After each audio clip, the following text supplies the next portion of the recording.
What's up, y'all? Let's dive headfirst into today's stories. The players are myself, Fiance, Fiance's mom. Time frame 2013 to 2016. It has obviously been several years since the incident, and I literally have never told anyone in my new life about this. Tonight I have some good wine to drink and figure I'll let my fingers do the talking. I thought I had met the perfect woman. We met in the last year of college.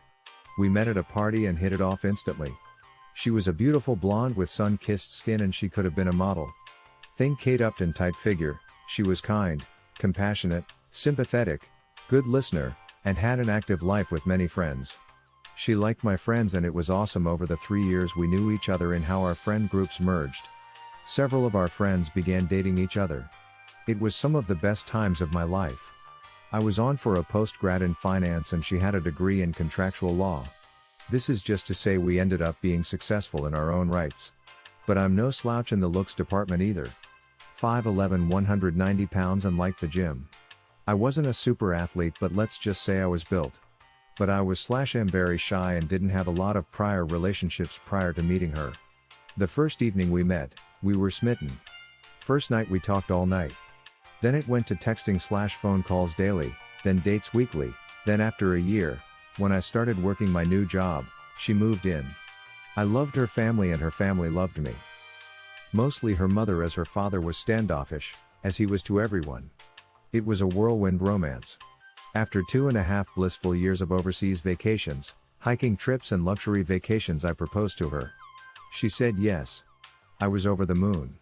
She was doing all the planning for the wedding. We were talking about our futures together, buying a house, children and family trips that we were going to take together and all such things like that. Then it happened. One evening after we both get home to our apartment, she is a little distant. I think I noticed it right away, as we were always very affectionate towards each other. This would only happen about once a week for the first month, after proposal, then it was more frequent. I would have been none the wiser, except that I used to listen to a lot of Reddit on YouTube. So, I waited and observed. These bouts of ignoring me would only last a couple of hours, then she would be right back to normal. But after 6 months, wedding in a year, she was like this almost every night. Sex was still great.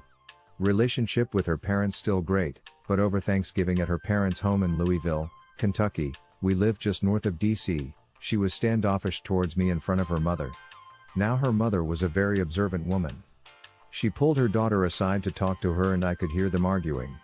After some heated but muffled words, they returned to the rest of the family and carried on like nothing was going on. I figured I could ask her about it later and did.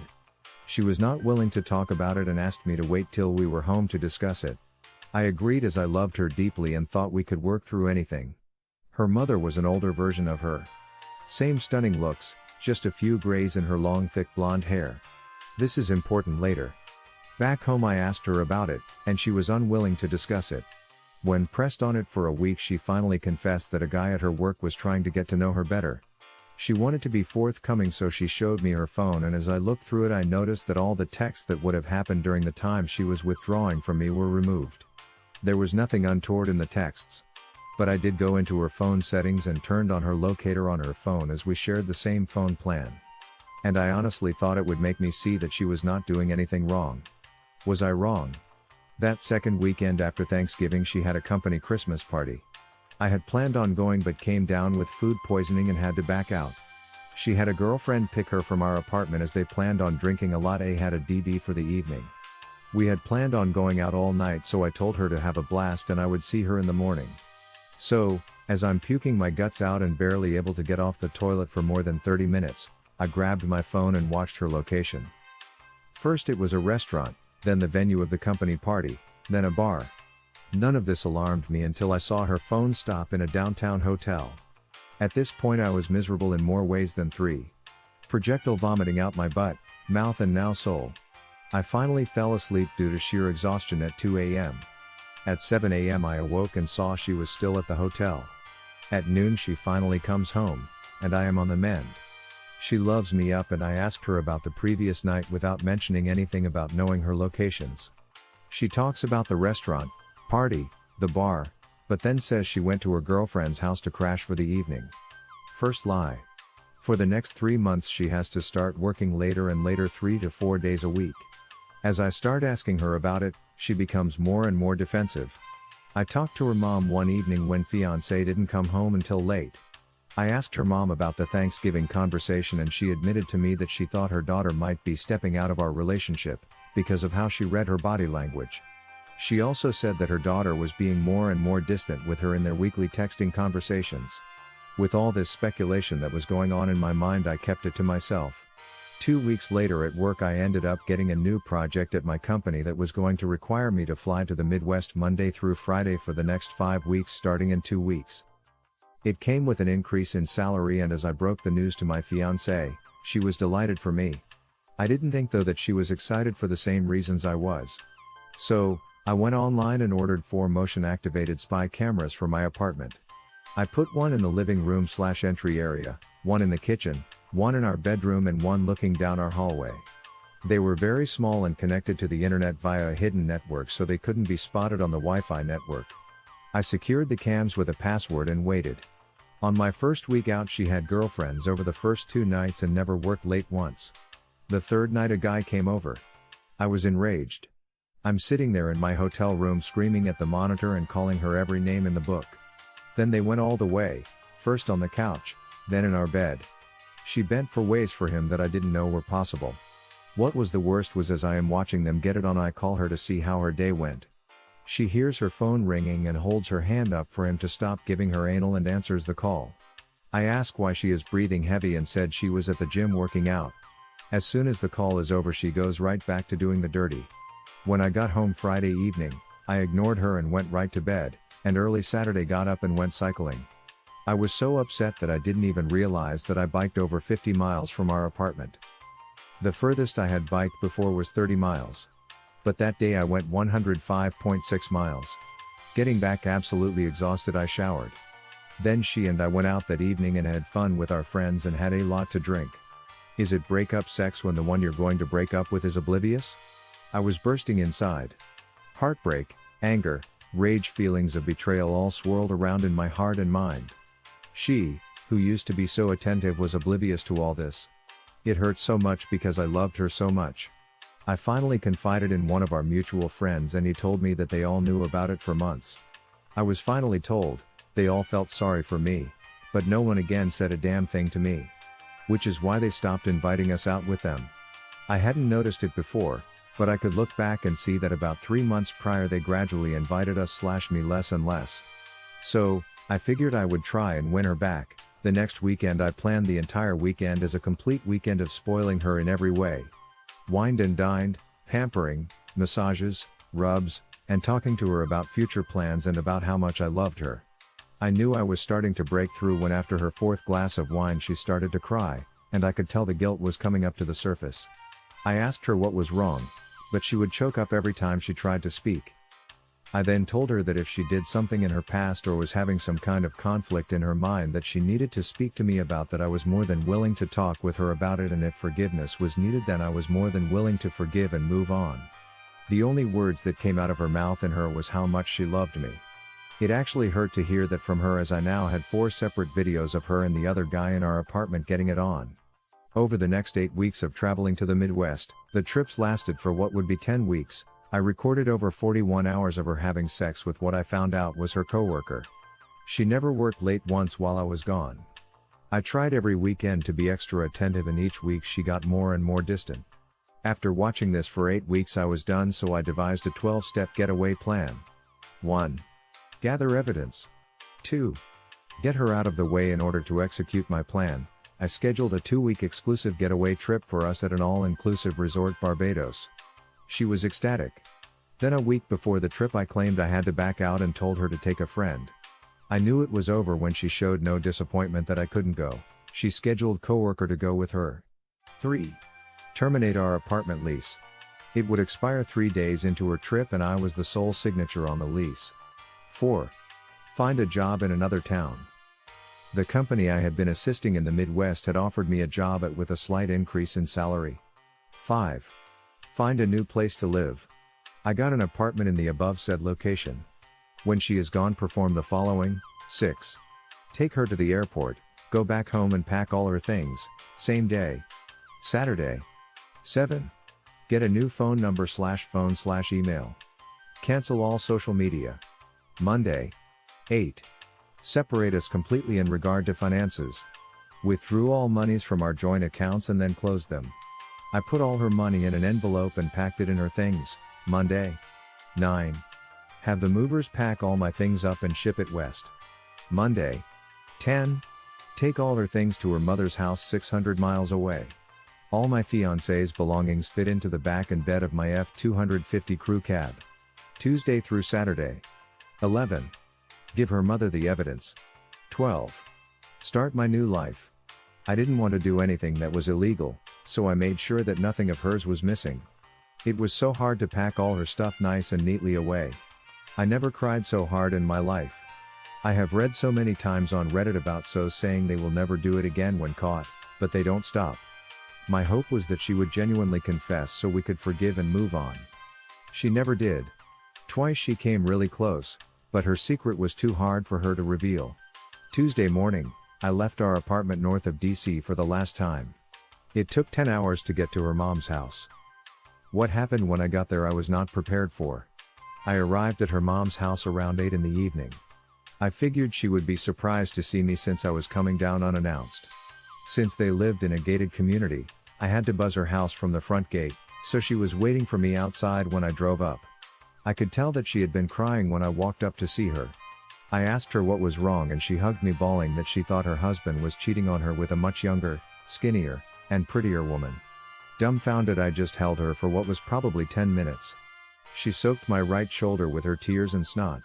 When she finally composed herself, I asked if we could go in a talk. We went in and I asked where her husband was and she indicated that he said he was going fishing with his buddies at a remote cabin an hour away. Then she said, he hates fishing. She gave me all the indications that she had picked up on and apparently it had been going on for about a year. So, doing a little bit of research, we found a credit card hold charge for a 5-star hotel that was only 20 minutes away. One call later confirmed her husband was in fact there for a 4-night stay cheating with his mistress.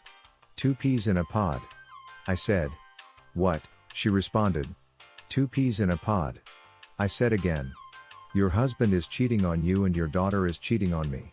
That's why I came here to drop her stuff off and move to Forex. I showed her the evidence in a binder on screen captures I had made. After looking at the first 3 or 4 pages she looked at me dumbfounded. We both hugged and cried for a good 30 minutes. At that point she said stop crying and looked at me and said, well, tonight there is nothing we can do about it except for you and I to knock out these 3 bottles of Moscato and duck in every room of the house. She grabbed 2 wine glasses and a bottle of Moscato wine and walked out to their private pool deck saying, are you coming out here or are you going to get ducking revenge? Now I won't go into much detail because I don't want to get blue balls, but that night and for the next 3 days we ducked non-stop. I put myself in every hole her beautiful body could offer. I must have been in or on her 25 plus times in that period. After those days were over, we passionately said goodbye and I drove to my new destination. She kept me informed as to everything that happened when now ex-fiance got back. The day fiance got back was epic. I canceled my phone the morning of the day she got back. So when the plane landed and she called for a ride it indicated the phone was disconnected. She apparently had her lover take her home. He dropped her off and left. When she came to the door a strange couple, new tenants, answered the door and she freaked out. I can't tell you how many times she tried to call me because again the number was no longer valid. She went to her girlfriend's to stay for a time as coworker was already married. When she called her mom in a panic her mom told her that I had come down and dropped off all her things and mentioned that all her monies were down there as well. 600 miles away. Her mom didn't tell her that she had f***ed me more in 3 days than fiance and I had in the last 6 months. But she did tell her that she knew that she was cheating on me, and I said I had found a new job, place to stay and new career far away from her and all the friends we had. And that her mother was separating from her father due to infidelity. Apparently she cried for days and took a week off of work. But alas she found comfort in the arms of her married lover. Her mom never let her know where I was at. I had completely cut off that part of my life. The only link I had to that old life was fiance's mom. And she has kept our secret to this day. Fiance was ghosted the mosted. Aftermath, my ex-fiance's mother, EFM, kept in touch with me for several months afterwards since we had a mutual loss of relationships and shared in a revenge of sorts against our SOs. However, neither of our respective SOs found out what happened between EFM and I. EFM eventually came out to see me after 7 months in my new location. But much to many of you guys' disappointment, we only talked. We both actually regretted what we had done together but acknowledged that it was in the past and in the heat of the moment. Days of heat and moments. She said that her daughter knew that she, EFM, knew where I was and was very upset that she would not divulge my location. EFM asked if she could tell ex-fiance where I was and give her a way to contact me. But I asked that she not tell her as I was in my new life. EFM and I talked extensively about the possibility of her and her SO staying together and work it out. EFM said her husband was extremely remorseful and came clean on everything. EFM said it was a lot to take in and had asked him what he was going to do to earn back her trust. He gave her all his digital passwords and let her see everything he had ever done to hurt their marriage. EFM ended up being very angry but recognized that he was actually trying to repair the marriage. EFM said her forgiveness to him would come in time, but the trust would take longer. What caused him to snap back into reality was that she confronted him about the affair and showed him the evidence of what his daughter had done to me. Also, EFM was an amazing woman in every way imaginable. She also stated that if he went outside the marriage then she would be allowed to do so again. He picked up on the again phrase and asked her what she meant. She told him that as soon as she found out he was cheating that she fucked the first eligible guy she found. He was devastated. EFM said they cried a lot and agreed to separate for a short time to give each other time to articulate their thoughts and see if they both wanted to fight for the marriage. Eventually they went to marriage counseling and are still together as of May 2020. As for ex-fiancé, well, she was devastated by what I had done to her. When she finally went to her parents to gather her things, she was shown the evidence of the affair and was extremely embarrassed. EFM had to edit the binder so that when her father saw it he would not see pictures a father should not see of his daughter. Regardless, ex-fiancé was crushed. She did not find out that her mother had my contact information until months later. Ex begged her mother for my information and it put quite the strain on their relationship, but her mother also told her that if she had tried to find and or contact me that all the evidence would be released forever on the internet by me. This insistence of ex-fiancé to divulge my information is what prompted her to come and see me. She was also upset about her parents having trouble in their marriage. According to EFM, ex-fiancé was depressed for several months and sought counseling. She had immediately broke off the affair with coworker once she returned from her parents' place in Louisville, Kentucky and looked to find a new place of employment. Recently, 2019, I found out that she was married and has 2 beautiful twin daughters with a stand-up guy and still lives in the DC area. According to EFM, she now worked from home and was loving her new life. I'm glad that she was able to right her foundering ship and have a happy start in life again. I recently destroyed all the incriminating evidence I had on ex-fiancé as I didn't want to be that guy who would hold her hostage for the rest of her life. I did ask EFM to let ex-fiancé know this. If I had been on the potential receiving end of that information bomb then it would have caused me many sleepless nights. As for myself, well, let's just say I am satisfied with my current life. EFM and I talked every few months initially, but now we talk once / maybe twice a year. Usually it's a short note updating each other on life's little changes. The only question that remains unanswered for me is that if EFM and her husband were able to repair their marriage, would it have been possible for ex-fiancé and I to have repaired ours? But I never gave it the chance. One can only speculate. Our lives are on vastly different planes now.